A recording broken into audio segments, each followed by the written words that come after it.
항상 변함이 없으시고 회전하는 그림자도 없으셔서 한결같으시고 우리를 끝까지 사랑하시며 붙들어 주시며 함께하기를 원하시며 실제로 함께 하시는 주님, 주님께 모든 영광과 감사를 올려드립니다.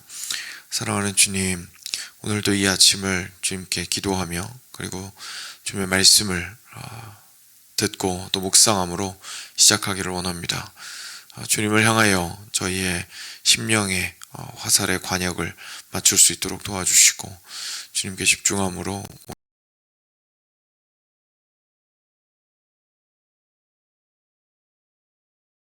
주님의 사랑이 얼마나 오늘도 저희를 생명 가운데 살아가게 하는데 충분한지를 보게 하여 주시기를 간절히 간구드립니다.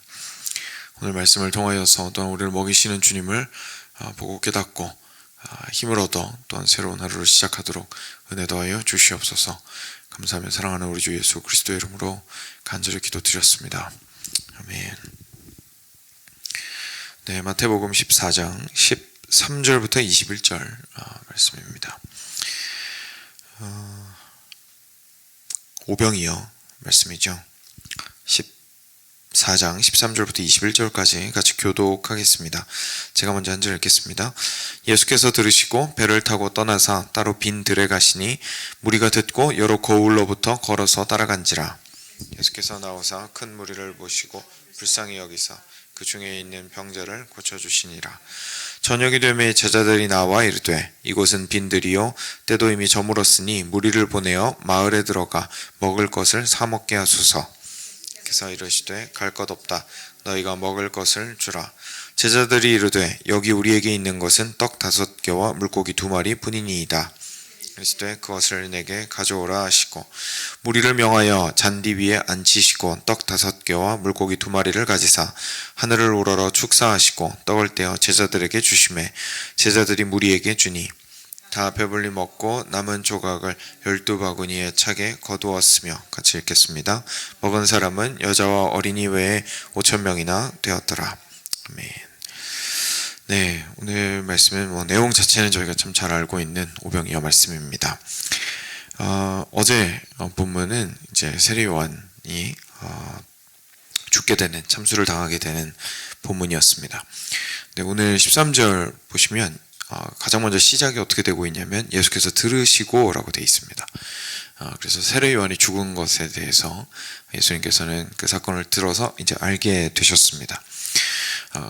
근데 그 다음에 하신 행동이 배를 타고 떠나서 빈들로 가셔서 무리가 듣고 여러 거울로부터 걸어서 따라간지라 라고 얘기를 하시는데요. 사실 세례 요한이 죽은 소식을 들은 거랑 빈들로 가셔서 무리에게 이렇게 치유 사역을 하시고 하시는 거랑은 이렇게 직접적인 연결고리가 없는 것처럼 느껴집니다. 그런데 여기서부터 좀 예수님께서 세례 요한의 시대가 가고 좀 더 본격적으로 예수님께서 더 선명하게 하나님 아들로서의 사역을 시작하시는 것을 저희가 좀 보게 됩니다.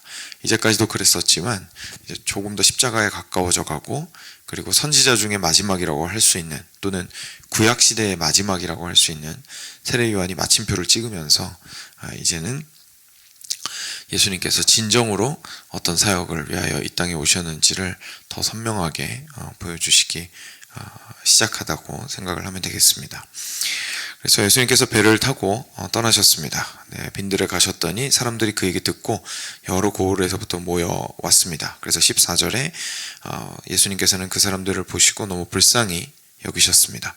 그래서 그 중에 아픈 사람들이 있었는데 그 사람들을 이제 고쳐주시기 시작을 했죠. 참 많은 사람들이 모였을 겁니다. 실제로 여기에 마지막에 있는 여자와 어린이 외에 5,000명이나 된 사람이 먹은 사람이 그렇다라고 얘기를 하는데 결국은 이들을 향해서 예수님께서 저녁이 되어서 이제 먹을 걸 줘야겠다고 얘기하셨던 거니까 지금 예수님 얘기 듣고 예수님의 말씀을 들으러 쫓아오고 그리고 뿐만 아니라 그 가운데에서 병자가 있어서 예수님이 불쌍히 여기셔서 고쳐주시는 사람이 얼마나 많을지, 그죠? 저희로서는 사실 상상도 못할 정도입니다. 굉장히 많은 사람들이 예수님에게 모였고 예수님이 그 가운데 있는 병자를 고쳐주신 거죠. 정신없이 시간이 지났을 것 같아요. 저희가 뭐 단기 선교 가서 잠깐 하루 동안 사역을 해도 금세 시간이 지나니까요. 정말 많은 사람들과 함께 수고스럽게 예수님께서 사역을 하셨습니다. 그러다 이제 저녁이 되었죠. 식사할 때가 되었습니다. 그래서 제자들이 먼저 왔습니다. 예수님한테. 그래서 물어봅니다. 이것은 빈 들입니다. 주변에 아무것도 없습니다. 그리고 날도 이미 저물었습니다. 이제 예수님 그만 이쯤 하시고 열심히 하셨는데 오늘은 문 닫으시죠. 그죠? 이제 많이 수고하셨으니까 무리를 보내시고 마을에 들어가서 그들이 먹을 것을 사 먹게 하십시오 라고 말합니다. 그랬더니 예수님께서 갑자기 이렇게 얘기하시죠. 갈 것 없다. 거기까지 갈 것이 없다.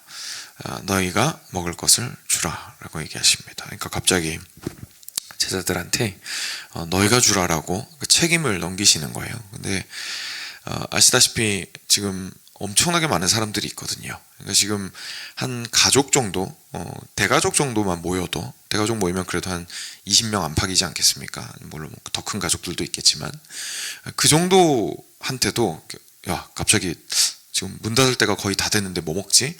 냉장고에 아무것도 없네. 이러면 일단 그때부터 스트레스가 시작이 되잖아요. 어떡하지? 야, 라면도 부족한 것 같은데. 근데 지금 사람의 수가 어마어마합니다. 근데 지금 제자들한테 예수님께서 툭 하고 던지시는 거예요. 마치 별일 아닌 것처럼. 그러면서 먹이라고 너희들이 주라 라고 이야기를 하시는 겁니다. 좀 그런 게 느껴지지 않으시나요? 마치 예수님께서는 제자들한테 너희들한테 이미 줄 것이 있다라고 얘기하시는 것처럼 느껴집니다. 냉장고 사실 가득 차 있어 라고 얘기하시는 것 같아요. 그렇지 않습니까? 왜냐하면 너무 가볍게 얘기하시거든요. 너희가 주라. 너희가 주라. 그러니까 제자들 입장에서는 없는데요 라는 말이 나올 수밖에 없는 거죠. 그래서 제자들이 말합니다. 여기 우리한테 있는 것은 오병이어밖에 없습니다. 떡 5개, 물고기 2개밖에 없습니다. 그러니까 제자들은 현실적으로 자기가 현재 가지고 있는 것들에 대해서 예수님한테 하소연합니다. 결국 하고 싶은 말은 뭐냐면 예수님 우린 줄 수가 없습니다 라는 얘기입니다. 예수님 우리 어떻게 먹여요? 지금 저희 먹기도 모자라요. 저희 지금 예수님 포함하면 13명인데 저희 먹기도 모자릅니다. 그랬더니 예수님께서 이번에 다르게 얘기하시죠. 그것을 내게 가져오라. 너에게 그 아무것도 아니고 우리가 먹어도 부족한 그 작은 그것, 정말 아무것도 할 수 없는 그것을 나에게 가지고 오거라. 그리고 나서 먼저 떼어주시면서 이렇게 풍성하게 기적을 보여주신 것이 아니라 일단 무리를 앉히십니다. 그죠? 예수님께서는 아시고 당연히 이 일을 행할 것이다 라는 것에 대해서, 그리고 하실 수 있다는 것에 대해서 아시고 일을 진행하고 계신 거죠. 일단 사람들 다 앉혔습니다. 우왕좌왕하지 마라. 우리 이제 밥 먹자. 다 앉으십시오. 그리고 떡 5개와 물고기 2마리를 가지고 하늘을 바라보시며 기도하셨습니다. 축사는 감사기도란 뜻입니다. 감사기도 하셨습니다. 그리고 나서 떡을 떼시기 시작하십니다. 특별한 일이 일어난 게 아니라 그냥 떡을 떼시기 시작하는 거죠. 그냥 배식을 시작을 하시는 겁니다. 먹자 이거죠. 마치 그 가나의 혼인잔치에서도 그냥 물을 따라서 나누어 주라라고 한 것처럼 그냥 뭔가 변화되는 과정을 보여주고 그것에 놀라서 나눠주는 것이 아니라 그냥 나눠주기 시작하라는 겁니다. 예수님한테는 모든 것이 너무 자연스러워 보이고 당연해 보입니다. 그렇지 않습니까? 너네 원래 있었어. 냉장고 열고 주면 돼. 마치 그렇게 말씀하시는 것 같고요. 없습니다. 그러니까 그래 그럼 있는 거라도 가져와봐. 그리고 나서 앉혀놓고 자 먹자 얘들아. 감사하기도 하고 그냥 그때부터 그냥 뜯기 시작하시는 거예요. 예수님한테는 참 자연스러워 보입니다. 예수님의 눈에는 모든 것들이 원래 있었던 것 같습니다. 그리고 실제로 놀랍게도 그 오병이어가 거기 있는 모든 무리를 다 배부르게 하기에 충분했습니다. 그래서 떡을 떼어 제자들한테 먼저 주시고요. 그리고 제자들이 우리한테 나눠주기 시작을 했습니다. 그리고 다 배불리 먹고 심지어 남은 조각은 12바구니에 가득 차게 거두었습니다. 먹은 사람은 여자와 어린이 외에 5,000명이었습니다. 엄청나게 많은 사람들이 이렇게 먹고 거기에서 자신들의 배고픔을 해결했다는 것을 저희가 보게 됩니다. 저희가 익숙한 이야기지만 오늘 조금 다른 관점에서 좀 보았습니다. 바로 예수님과 제자들과의 관계 안에서 이것을 보는 것입니다. 여러분 제자들 같은 경우에는 줄 것이 없었던 것이 맞습니다. 그들의 육신의 양식을 줄 수는 없었습니다. 그렇죠? 근데 예수님께서는 당연하듯이 얘기를 하신 것은 결국 예수님께서 너희가 주라라고 한 다음에 나에게 너희 것을 가지고 오라 라고 하고 나서 떼어주기 시작하신 것을 통해서 미루어 볼 때 예수님께서 너희에게 주라 라고 맨 처음에 말씀하신 것은 결국 무슨 얘기를 하고 싶으신 거였냐면 너희한테는 내가 있잖아 라고 얘기를 하신 것 같아요. 그렇지 않습니까? 예수님께서 너희는 나와 항상 함께 있으니 너희에게는 내가 있고 나는 모든 것을 가지고 있는 자. 좀 더 정확하게 말하면 이 백성들을 먹일 수 있는 자는 나다라고 예수님께서 얘기를 하신 겁니다.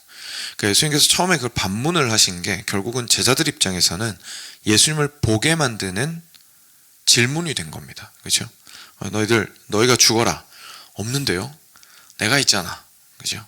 그러니까 없는데요라는 것을 자기 스스로 깨닫게 되면서 예수님께서 하시는구나 라는 것을 보게 되는 거죠.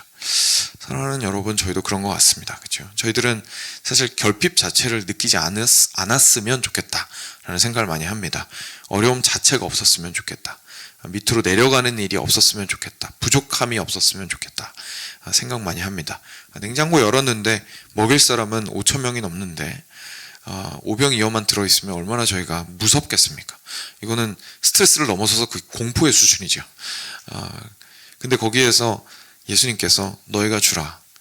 근데 저희는 이때 이 얘기 듣고 실제로 질려버릴 때가 참 많이 있습니다. 그죠? 이거 어떻게 줘요? 그죠? 어떻게 줘요? 거기서 확 하고 질려버리는 겁니다. 너무너무 두려운 거죠. 근데 예수님께서 하시는 말씀은 나에게로 가져오라. 그러니까 결국 예수님이 누구인지를 그 결핍을 통해서 보라는 말씀인 거죠. 너의 눈에는 아무것도 보이지 않을 수 있으나 내가 있으니 나에게로 오거라. 내가 해결하리라 라고 얘기를 하시는 겁니다. 그리고 나서 예수님께서 실제로 그 먹이는 일을 하기 시작하시죠. 근데 이때 참 감사하면서도 놀라운 일이 있습니다. 저는 하나님께서 마태를 통하여서 일부러 이렇게 기록하셨다고 생각을 하는데 그 떡을 떼어 주실 때 거기 많은 사람들을 먹이신 것에만 초점이 있었다면 중간에 제자들을 끼워 넣을 필요는 없었을 것 같습니다. 근데 굉장히 명확하게 써 있죠. 예수님께서는 떡을 떼어 제일 먼저 누구한테 주셨습니까? 제자들한테 주셨습니다. 그리고 나서 제자들이 나가서 나누게 하셨습니다. 제자들이 그걸 받았을 때 무슨 느낌이 들었을까요? 나한테 예수님이 있었구나. 그렇죠? 나한테 예수님이 있었구나. 내가 방금 예수님 저희한테 있는 거 오병이어밖에 없습니다 라고 얘기했는데 예수님께서 금세 당신으로부터 출발하여 그 오병이어를 통하여 필요한 모든 것을 채워주시는 것을 내가 경험을 하는구나. 나랑 같이 있는 이분이 생명의 떡이시구나 라는 것을 제자들 입장에서는 깨달을 수 있었을 겁니다. 그리고 실제로 예수님께서는 참 긍휼이 많으셔서 제자들에게 나누는 사역에 동참하도록 하신 거죠. 결국 맨 처음에 너희가 주라 라고 하신 말씀을 누가 이루신 겁니까? 예수님이 이루신 겁니다. 근데 니네 치워봐. 뭐 이렇게 도움도 안 되니? 이게 아니라 같이 하시는 거죠. 봐봐, 내가 주잖아. 그러니까 이제 가서 나눠. 그죠? 이제 가서 나눠. 그래서 제자들의 입장에서는 참 예수님을 통해서 공급받고 그리고 공급받은 것을 가지고 사람들을 먹일 수 있는 그 기쁨 안에 거할 수 있었습니다. 사랑하는 여러분, 이것이 결국은 저희 모든 제자들의 삶입니다.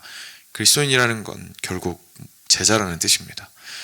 우리 모습이 이 12명 같이 예수님에게 채싹 달라붙어 있는 모습과는 좀 거리가 멀다 보니까 저희 스스로를 제자라고 생각하기가 부담스러울 때가 많이 있지만 일단 예수님께서 성경 권세를 통하여 말씀하시는 제자의 의미는 결국은 그리스도인입니다. 예수님을 따라가는 사람들이죠. 근데 그런 우리들에게 예수님께서 불쑥 물어보실 때 있습니다. 그렇죠? 네가 주어라. 근데 저희들은 엄청난 부담이 생길 수밖에 없습니다. 근데 그때에 우리가 제일 먼저 해야 되는 건 나의 결핍을 통하여 그리스도를 보라고 하시는 거구나. 그래서 그리스도를 바라볼 수 있어야 됩니다. 예수님께서 이것을 율법주의자들한테 얘기를 하셨다면 율법주의자들은 정말 기겁을 했을 겁니다.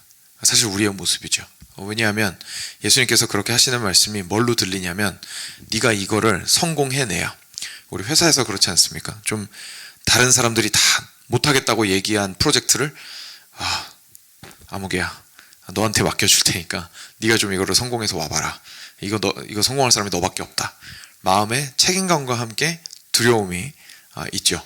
그리고 그것을 받아서 무슨 마음이 드냐면 이걸 해내서 증명을 하면 내가 대단한 사람이 되는 겁니다. 그렇죠?